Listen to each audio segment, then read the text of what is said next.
A joint session of the United States Congress is a gathering of members of the two chambers of the bicameral legislature of the federal government of the United States, the Senate and the House of Representatives.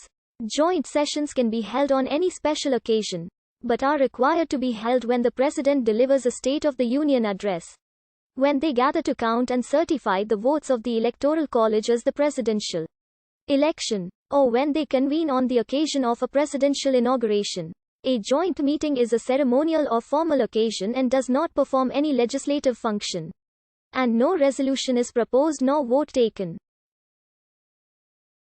Joint sessions and meetings are usually held in the chamber of the House of Representatives, and are traditionally presided over by the Speaker of the House. However, the Constitution requires the Vice President to preside over the counting of electoral votes.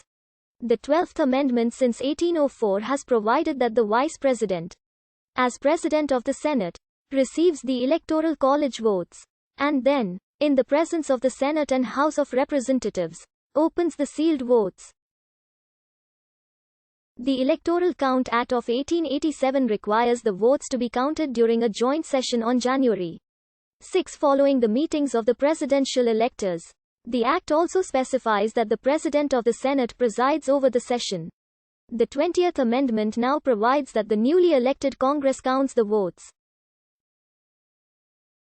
Until 1936, the outgoing Congress counted the electoral votes. The joint session to count electoral votes is held at 1 p.m. Eastern Time on January 6 in the chamber of the House of Representatives. The sitting Vice President is expected to preside, but in several cases the President pro tempore of the Senate has chaired the proceedings instead. The Vice President and the Speaker of the House sit at the podium, with the Vice President in the seat of the Speaker of the House.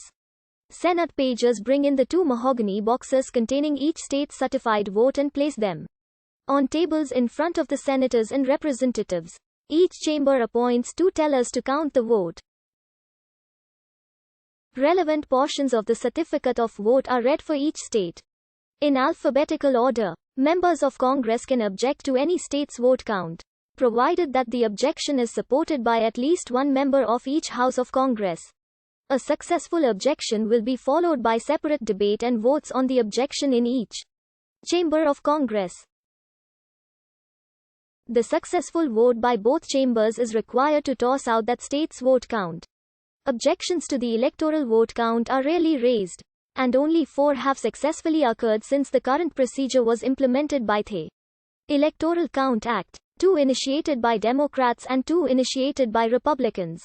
The first was in 1969 regarding the vote of faithless elector Lloyd W. Bailey of North Carolina, who was pledged to vote for Richard Nixon but instead voted for George Wallace. The objection by Minnesota Senator Edmund Muskie and Michigan Representative James G. O'Hara was subsequently defeated. The second was in 2005, when Ohio Representative Stephanie Tubbs Jones joined with California Senator Barbara Boxer to object to the entire slate of electors from Ohio following controversies regarding voting in the state during the 2004 United States presidential election. The objection was defeated by wide margins in the House and Senate. The third and fourth occurred in 2021. Representative Paul Gosar of Arizona's 4th Congressional District and Senator Ted Cruz of Texas successfully raised an objection to the certification of electoral votes from the election in Arizona. For the third, Representative Scott Perry to withdraw her objection to Georgia electoral vote certification.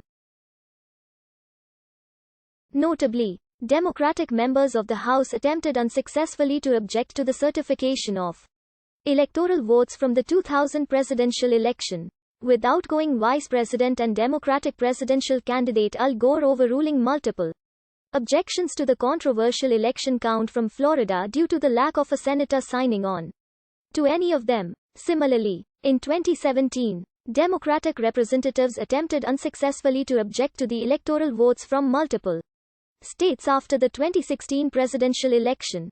If there are no objections or all objections are overruled, the presiding officer declares the result of the vote and states who is elected president and vice president. The senators then depart from the House chamber. At some time during the first 2 months of each session, the President customarily delivers the State of the Union Address, a speech in which an assessment is made of the state of the country, and the President's legislative agenda is outlined. The speech is modeled on the speech from the throne, given by the British monarch. There is a major difference, in that the President is the principal author of his own state,